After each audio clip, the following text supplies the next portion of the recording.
This was so much better than I thought it was going to be.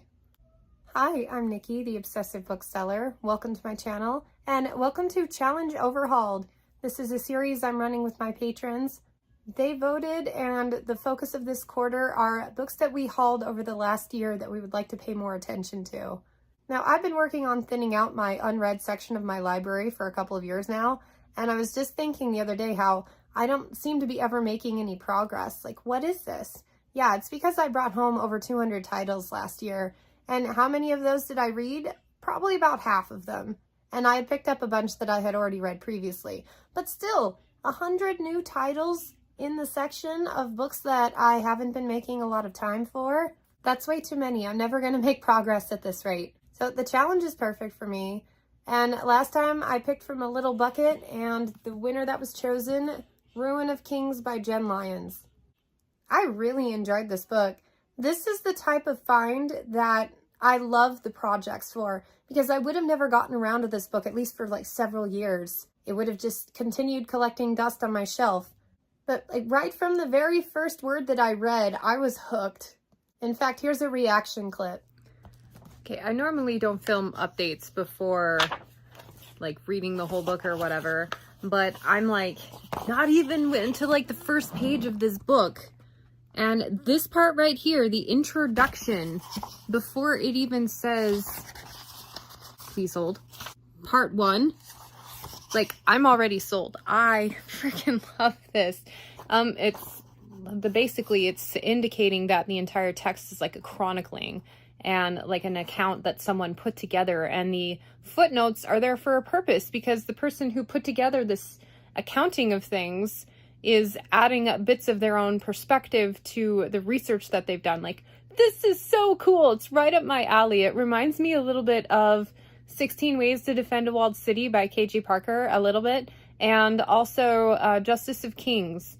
Like, it's got similar storytelling vibes so far, but yeah, I'm not even on part 1, like the first technical page of this book yet, and already I'm so excited. So hopefully it goes well. Very unexpected. This is one that I've seen around BookTube and on Goodreads, and always mixed reviews. Either people really love it, or they had a really hard time with the execution of it, with like the footnotes and whatnot. And immediately out of the gate, I love the footnotes. They add depth to the world without feeling like info dumps, even though that's exactly what they are. It's really interesting to see what things the author chooses to draw your attention to. So it's a writing tool in a sense. And then the person notating the story, it's a way to express character in the sense of like what they're choosing to point out. The further along it gets, the more personality you get out of that character. It's just so creatively done. My favorite thing about the book is by far the creative way in which the story unfolded. You start at the beginning with an aftermath of some things gone wrong in this person's life, and you see where he's ended up. And then they do these alternating chapters where you flash back to early days and how he got himself to that point, and then flash back and you kind of progress the story forward from there.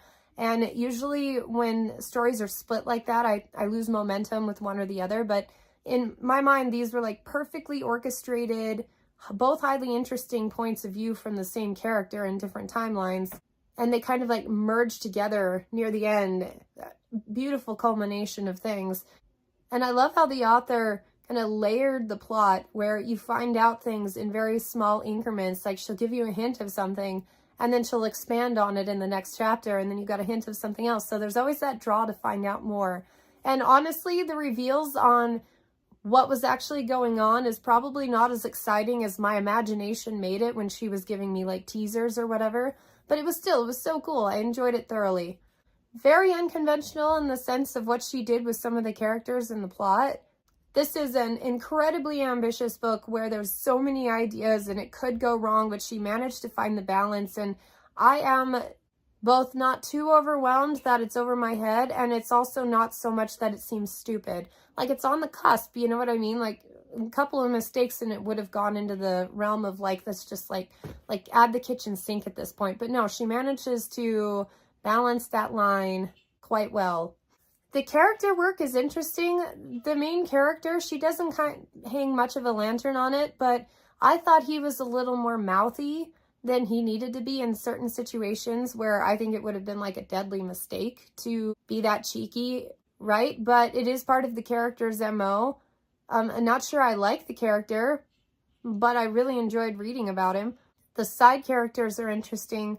I would say these are probably not the strongest characters I've ever read, but placed in really good writing with so many awesome things and interesting plot things going on around it, it worked.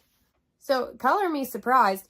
The only thing that I would knock it for is that there was a bit of a pacing issue, especially in the like middle endish or whatever.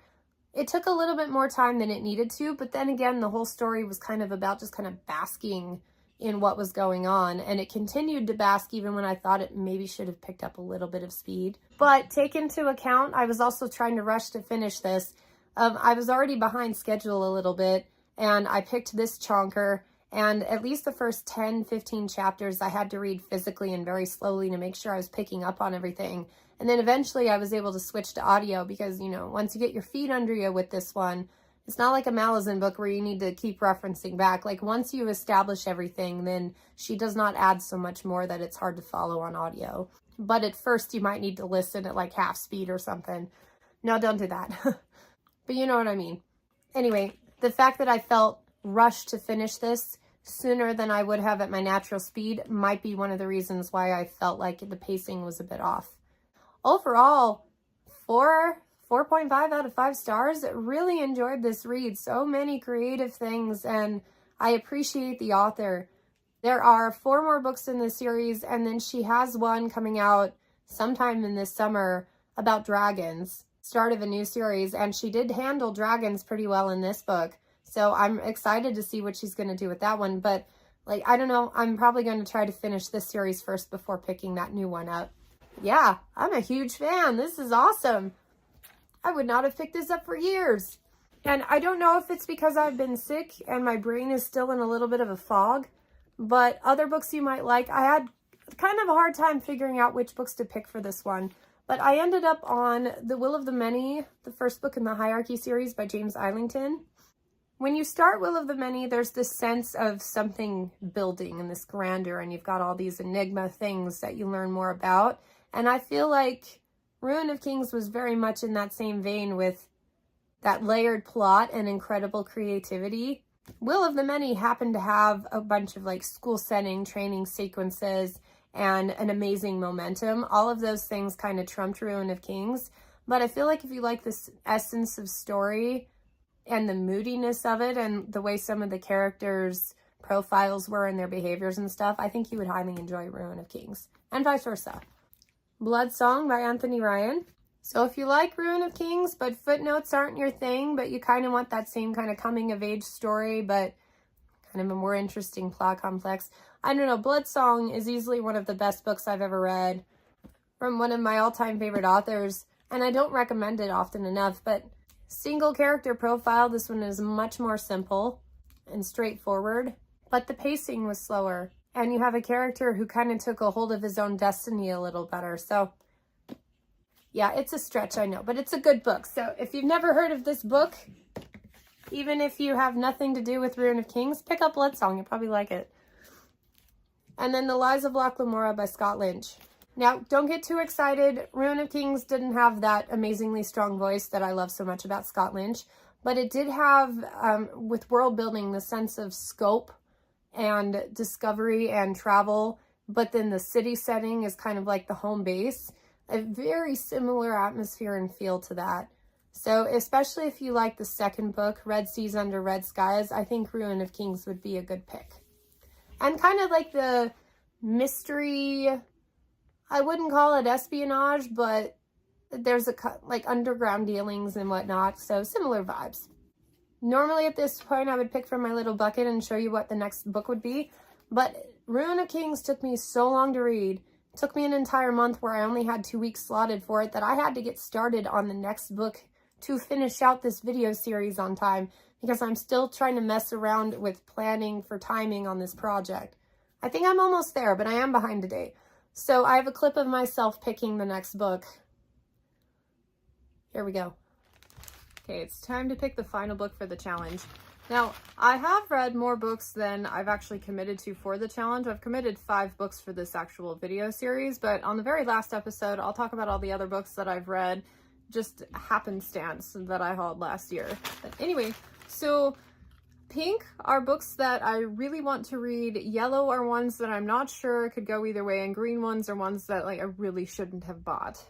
So far, the yellow ones have been highly successful, so I'm not as nervous about picking those, but it would be really cool to end on a bang.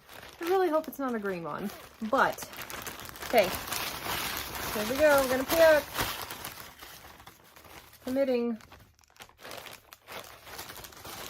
That's yellow. Okay. We have Mickey 7 by Ashton. That's a great cover. So just reading the excerpt, which I'm not reading the whole thing, but this little blue passage stood out. An expendable is a human clone utilized for dangerous work on a space exploration mission. An expendable's personality and memories may be transferred intact to a new body if and when the current host dies. Interesting. So as you can see, Mickey 7 by Edward Ashton. Honestly, don't know a lot about this book. You know, if you like The Martian, you like this one, kind of a comparison thing. But I actually haven't read The Martian. I've only seen parts of the movie, but I saw the end of the movie. It was like one of those things where it was on TV and I turned it on and caught the ending of it. And I'm like, well, now I don't need to read the book. I know how it ends. I spoiled it. But hopefully this one will be fun. I hear they're turning it into like either a movie or a TV series or something. So it's getting an adaptation. And there's a second book out already. It's a short one, exactly what I needed. This will also be the last book I read for the project before we start in on our new one for quarter 3. My patrons are getting access to this series a full quarter ahead of time before it goes live on the channel. So if you want to get in on the action in real time, link to my Patreon in the description. Otherwise, thank you so much for watching. Subscribe if you haven't already, and I will catch you on the next one.